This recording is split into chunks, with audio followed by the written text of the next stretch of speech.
오늘 본문은 여러분이 너무나 잘 아시는 내용이지요. 예수님께서 바람과 파도를 단번에 말씀으로 잠잠케 하신 그런 본문입니다. 그러자 제자들이 탄 배 안에는 순식간에 평화가 찾아오게 되었습니다. 우리들 모두 누구나 흔들리지 않는 평안하고 안정적인 삶을 꿈꾸며 살아가고 있습니다. 하지만 이 세상은 계속해서 여러 가지 크고 작은 문제들로 우리들을 내버려 두지 않고 계속해서 흔들어대는 것이 우리가 살아가고 있는 이 세상이라는 것입니다. 그렇기 때문에 이 본문은 우리에게 큰 위로와 소망을 주는 그런 본문인 것 같습니다. 그런데요, 오늘 이야기는 바람과 파도를 잠재우신 기적의 이야기로 마무리되는 것이 아니라 예수님께서 제자들을 꾸짖으시는 것으로 오늘 본문이 끝이 나고 있다는 것입니다. 저는 오늘 본문을 통해서 두 가지 질문에 대해서 생각해 보려고 합니다. 먼저 첫 번째, 예수님은 왜 제자들을 이 험한 바다로 데리고 나아가셨는가? 둘째로, 예수님은 왜 제자들을 꾸짖고 계시는가입니다. 이 두 가지 질문을 통해서 우리들을 고난으로 이끌고 계시는 주님의 섭리는 무엇인지, 그리고 그 주님이 이끄신 고난 가운데서 우리는 어떠한 믿음을 붙들며 살아가야 되는가, 그것에 대해서 함께 나누어 보려고 합니다. 먼저 첫 번째 질문입니다. 예수님은 왜 제자들을 이 험한 바다로 끌고 가셨는가입니다. 우리 35절 말씀 다시 한번 읽도록 하겠습니다. 시작. 그날 저녁이 되었을 때에 예수께서 제자들에게 말씀하셨다. 바다 저쪽으로 건너가자. 여러분, 이 본문이 어떤 맥락인지 아실 필요가 있습니다. 35절 처음에 이렇게 시간 배경이 나오죠. 그날 저녁이 되었을 때에. 그날 저녁이 되었을 때.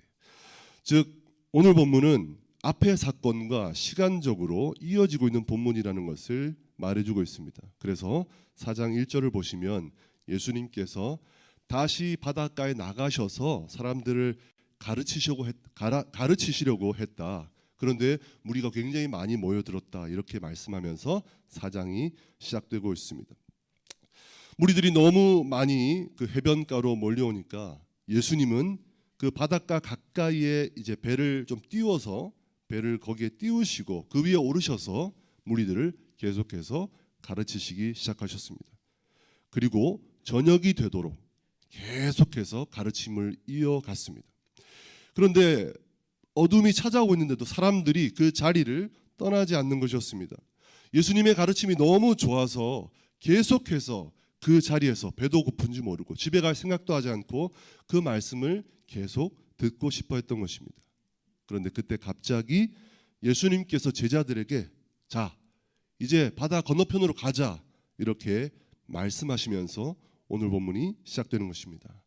이어서 36절 말씀입니다. 함께 읽겠습니다. 시작. 그래서 그들은 무리를 남겨두고 예수를 배에 계신 그대로 모시고 갔는데 다른 배들도 함께 따라갔다. 예수님은 갑자기 말씀을 중단하셨습니다. 그리고 이제 떠나야겠는데 바닷가를 가득 메우고 있는 군중들을 뚫고 지나가실 수 없어서 제자들과 함께 배에 타고 계신 그대로 바다 건너편으로 가버리신 것입니다. 그러자 어떤 사람들은 그래도 예수님 보낼 수 없다. 배를 급히 구해서 예수님을 쫓아오는 그런 무리들도 있었습니다. 그만큼 예수님을 보내고 싶지 않았던 것입니다. 하지만 예수님은 이렇게 너무나 열광적이고 열정적인 그 청중들을 해변에 그대로 남겨둔 채로 배를 타고 떠나가 버리신 것입니다. 너무나 냉정한 모습이 아닐 수 없습니다. 하지만 복음서를 보면 많은 무리들이 몰려올 때마다 예수님께서는 그들을 버려두시고 떠나는 경우를 우리가 종종 볼 수 있습니다. 특히 오병이어 사건을 보시면 오늘의 상황과 매우 흡사합니다. 오병이어의 기적이 일어나자마자 사람들이 몰려와서 예수님을 임금으로 삼으려고 했습니다. 그러자 예수님은 제자들을 급히 재촉하셔서 너희들은 배를 타고 건너편으로 가라 그렇게 명령하셨고요. 예수님은 홀로 산에 올라가 기도하셨습니다. 한밤중에 제자들은 갈릴리 바다 한가운데 있다가 풍랑을 만나게 되었고 그때 예수님께서 물 위를 걸어오셨습니다. 그리고 그 예수님께서 배 안에 들어오시자마자 풍랑이 그치게 됩니다. 오늘 본문도 조금은 다르지만 매우 비슷한 본문입니다. 무리들을 피하여 예수님은 제자들과 함께 바다 건너편으로 가려고 하시다가 그 바다 가운데에서 폭풍을 만나게 된 것입니다. 사실 이 밤 시간에 갈릴리 바다는 매우 위험한 곳입니다. 제가 2016년도에 예루살렘으로 이스라엘로 성지 순례를 가게 되었는데요. 그 이스라엘 여행 중에서 가장 좋았던 곳이 바로 갈릴리 호수였습니다. 갈릴리 바다 호수였습니다. 저는 제가 보기에 그 호수가 너무 아름답고 또 너무나 잔잔하고 평화로웠기 때문에 제 마음도 녹아내리는 것 같은 그런 느낌을 받았습니다. 그런데 저희 일행을 가이드해 주시던 선교사님께서 설명을 해 주시는데 갈릴리 호수는 주변에 그 둘러싸이는 산악 지형의 특징 때문에 밤 시간만 되면 호수 쪽으로 자주 강한 돌풍이 형성된다는 것이었습니다. 그날 갈릴리 호숫가에서 숙박을 하게 되었는데요. 낮에는 호수가 그렇게 잔잔하고 고요하더니 밤에 저희가 잘 때에는 마치 태풍이 몰아치는 것처럼 바람이 심하게 불어서 저희가 잠을 제대로 잘 수가 없을 정도였습니다. 갈릴리 호수는 밤에 배를 타고 나가는 것이 결코 적합하지 않은 그런 장소인 것입니다. 하지만 예수님은 제자들을 데리고 그 위험한 바다로 나아가셨습니다. 어찌 보면 폭풍 속으로 스스로 걸어 들어간 것과 마찬가지인 그런 행위였던 것입니다. 예수님은 왜 제자들을 데리고 이 위험한 바다로 나아가고 계신 것일까요? 왜냐하면 사람의 환호성에 도취되고 그렇게 해서 세상의 영광을 추구하는 것이 하나님 나라 제자들이 걸어가야 하는 길과는 정반대의 길이었기 때문에 그렇습니다. 사랑하는 성도 여러분, 세상의 영광은 보이지 않는 하나님 나라에 대한 감각을 무디게 만들고 그래서 우리의 관심을 서서히 하나님 나라로부터 멀어지게 만든다는 것입니다. 세상이 좋으면 좋을수록 우리의 마음은 하나님 나라에서 서서히 돌아설 수밖에 없게 되는 것입니다. 예수님께서는 제자들이 사람들의 환호성과 인기에 도취되고 그 마음이 빼앗기게 될 것을 염려하고 계셨던 것입니다. 처음에는 많은 사람들이 하나님께 영광을 돌리겠다고 사역을 시작합니다. 하지만 그 사역이 성공을 거두고 사람들로부터 칭찬을 듣고 인정을 받게 되면 처음 하나님을 향했던 헌신은 어느새 자신의 성취와 성공을 위한 욕망으로 변질되어 간다는 것입니다. 특히 이것은 저 같은 사역자들이 가장 빠지기 쉬운 유혹 중에 하나입니다. 그래서 언제나 깨어서 정신 차리지 않으면 우리의 거룩한 사역은 하나님이 아니라 사람들을 기쁘게 하고 사람의 영광을 추구하는 도구로 쉽게 전락해 버릴 수 있는 것입니다. 바로 예수님께서는 그와 같은 유혹에 흔들리고 있는 제자들의 마음을 꽉 붙잡으시고 오히려 흔들어 깨우셔서 그들로 하여금 하나님 나라를 바라보게 하시려고 어두운 밤에 위험한 그 바다로 나아가셨던 것입니다. 때때로 이유를 알 수 없는 고난이 우리 삶 속에 찾아옵니다. 내가 딱히 잘못한 것도 없는데 왜 이런 시련이 나에게 찾아오는 것인가? 주님은 왜 나에게 이와 같은 아픔을 허락하시는가? 그렇게 하나님께 따져 묻게 됩니다. 하지만 시간이 한참 지나서 뒤돌아보면요, 그 고난에도 매우 큰 유익이 있었다는 것을 깨닫게 됩니다. 고난 때문에 이 세상의 그 어떠한 것도 나를 위로해 줄 수 없고 오직 주님만이 내 삶의 소망이 되신다는 사실을 깨닫게 해주기 때문입니다.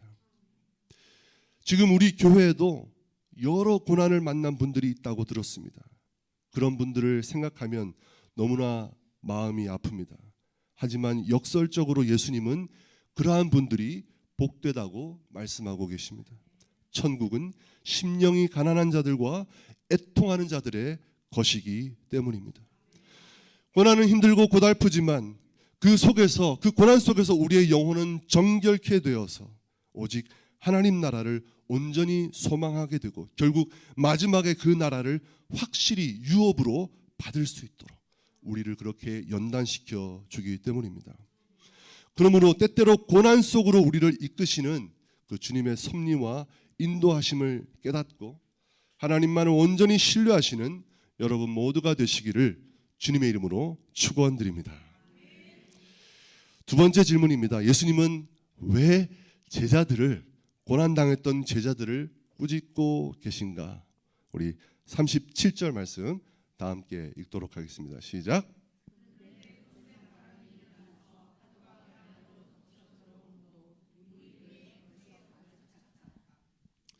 결국 그 위험한 시간에 바다로 나갔다가 큰 바람을 만나게 되었고요. 너무나 집채만한 파도를 만나서 이제 배 안에 물이 가득 차게 되고 배는 침몰할 위기까지 도달하게 되었습니다.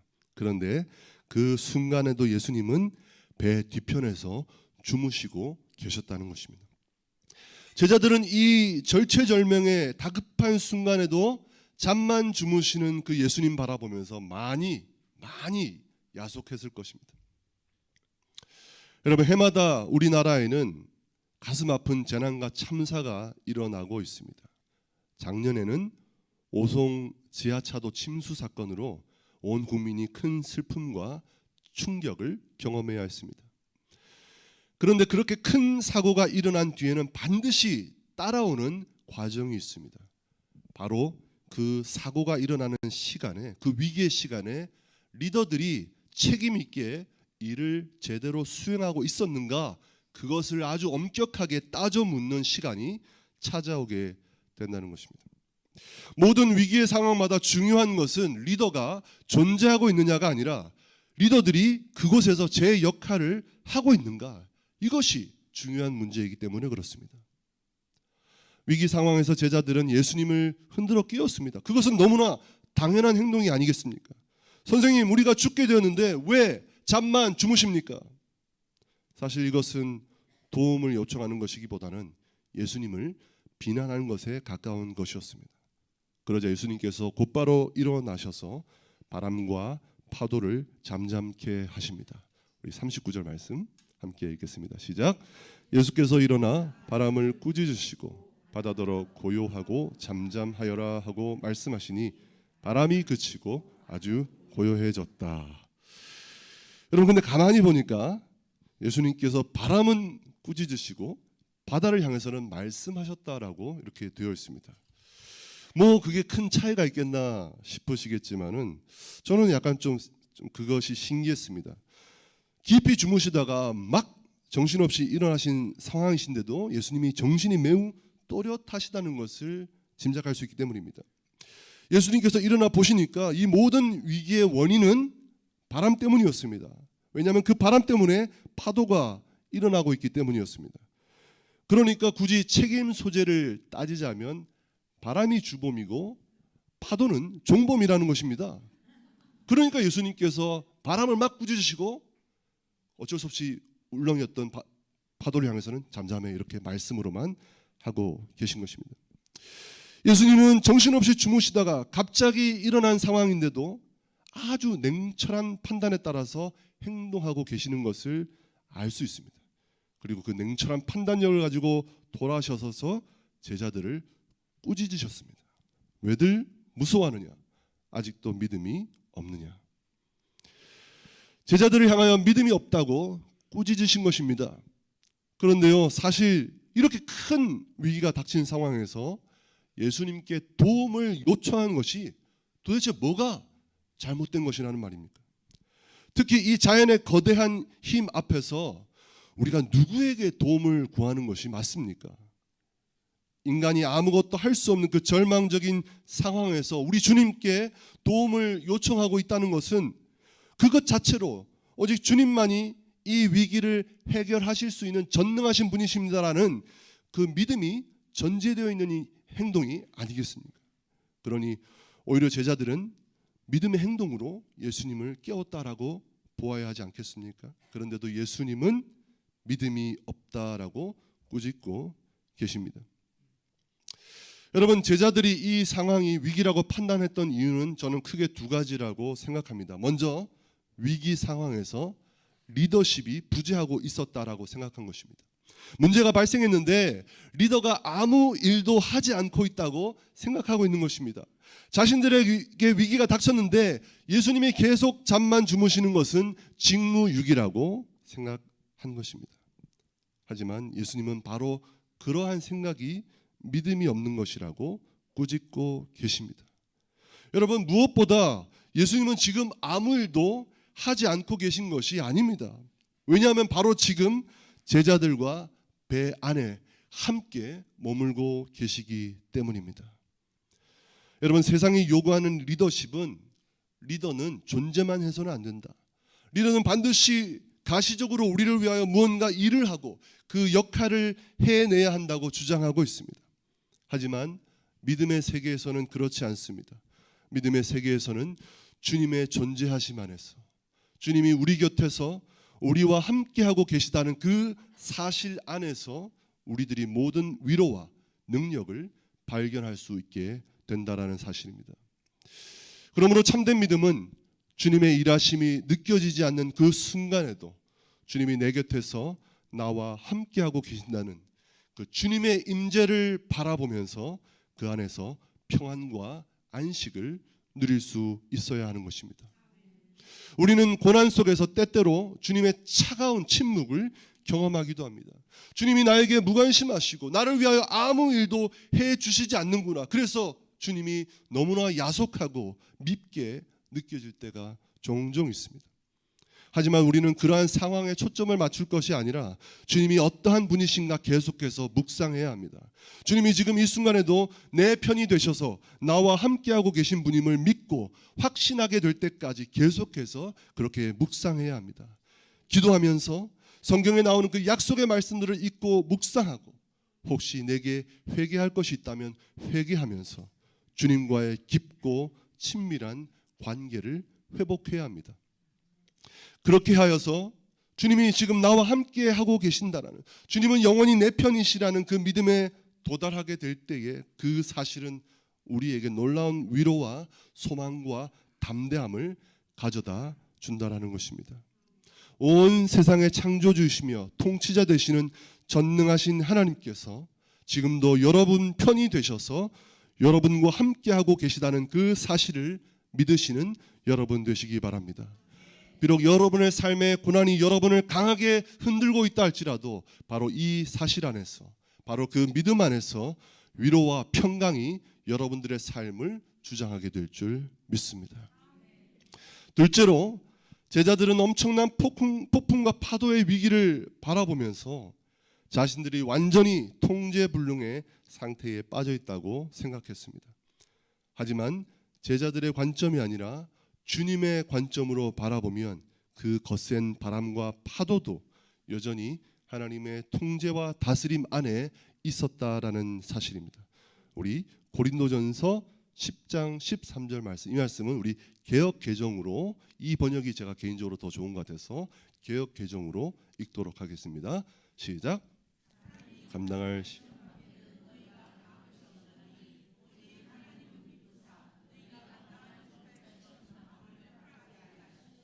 시험 당할 즈음에 또한 피할 길을 내사 너희로 능히 감당하게. 아멘. 사람이 감당할 아무 시험 말고 감당할 시험만 허락하시고 감당 못할 시험은 허락지 않으신다. 걸러내신다. 놀랍게도 하나님께서 우리에게 찾아오시는 시험의 강도와 시험의 상황들을 통제하고 계시다고 말씀하고 있다는 것입니다.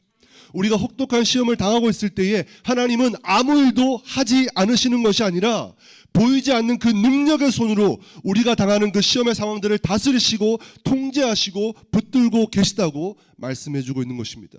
뿐만 아니라 결국에는 피할 길을 주셔서 우리로 하여금 능히 그 시험을 감당하게 해주시겠다고 약속해 주고 계시는 것입니다. 그러므로 우리가 우리의 삶을 뒤흔드는 위기를 만나게 될 때에 두 가지를 기억해야 하겠습니다. 언제나 여러분과 함께 하시는 주님을 바라보며 여러분 마음이 흔들리지 말아야 하겠습니다. 둘째, 이 모든 상황도 보이지 않지만은 주님의 그 능력의 손으로 다스리시고 통제하고 계시다. 그것을 믿고 인내하면서 소망과 믿음으로 나아갈 수 있는 여러분이 되어야 하겠습니다. 바로 이와 같은 믿음을 붙잡게 될 때에 비록 원치 않는 시험이 찾아오고 환난 가운데 우리가 있다 할지라도 우리의 영혼은 흔들림 없이 견고히 서 있게 될 줄 믿습니다. 앞에만 아멘 하시고 뒤쪽은 아멘 소리가 작은데요. 사실 저도 인정합니다. 이게 말이 쉽지 정말 실제 고난을 만나게 되면요, 이렇게 하기가 정말 이론적일 뿐 정말 실제에서는 실천하기가, 그렇게 적용하기가 너무나 쉽지 않다라는 것입니다. 그렇기 때문에 목사인 저도 늘 내심 바라는 것은 주님이 단숨에 바람과 파도를 잠재워 버리셨듯이 내 삶의 문제와 고난도 그렇게 단숨에 없애주시고 해결해 주시기를 저도 너무나 바라면서 살아가고 있다라는 사실입니다. 그렇게 역사해 주시는 주님이 더 은혜가 되고, 그러한 주님이 내 삶에 더 필요하고, 그런 주님을 믿고 사는 것이 이 험한 세상에서 훨씬 더 흔들림 없는 편안한 삶을 살게 해주지 않을까, 그런 생각이 너무나 강하게 제 마음속에 든다라는 사실입니다. 하지만 그런 주님 붙잡고 살아가면 정말 그렇게 되는 것일까요? 저는 이제 마지막으로 오늘 본문 속에서 우리들이 놓치지 말아야 할 놀라운 기적 한 가지를 나누고 말씀을 마치려고 합니다. 바람과 바다를 말씀으로 잠잠케 하신 것보다 더 크고 더 소중한 기적이 오늘 본문 속에 숨겨져 있기 때문입니다. 여러분, 그 기적은 무엇일까요? 그 기적은 바로 고물에서 베개를 베고 잠들어 계시는 주님이십니다. 여러분, 성경에서 가장 놀라운 기적이 무엇일까요? 여러분, 어떤 기적이 가장 놀랍습니까? 틀릴까 봐 답을 안 하시는데, 여러분 그 느끼시는 그 기적이 놀라운 기적 맞습니다. 여러분, 출애굽의 10가지 기적 너무 놀랍지 않습니까? 그걸로도 모자라서 홍해를 가르시고, 그걸로도 모자라서 요단강을 가르셨습니다. 너무나 놀라운 기적 아니겠습니까? 그런데요, 원래 하나님은 전능하시고 원래 하나님은 능치 못함이 없으신 분이시라는 것입니다. 그렇기 때문에 어떤 의미에서 이러한 기적들은 전능하신 하나님께는 너무나 당연한 일이기도 하다라는 것입니다. 오히려 우리들이 진짜 놀라워해야 할 기적은 바로 하나님께 합당치 않은 일을 행하시게 될 때 바로 그 기적이 우리를 깜짝 놀라게 만들어야 한다는 것입니다. 그러므로 성경에서 가장 놀라운 기적 중에 하나는 저는 성육신이라고 생각합니다. 무한하신 하나님께서 유한하고 연약한 존재가 되어 광활하신 하나님께서 그저 하나의 점이 되어서 이 땅 가운데 찾아오신 것입니다. 이 땅에 오시기 전 하나님은 어떠한 분이셨습니까? 우리 시편 121편 3절과 4절 말씀 읽겠습니다. 시작. 주님께서는 내가 바빠를 디디지 않게 지켜주신다. 너를 지키시느라 졸지도 않으신다.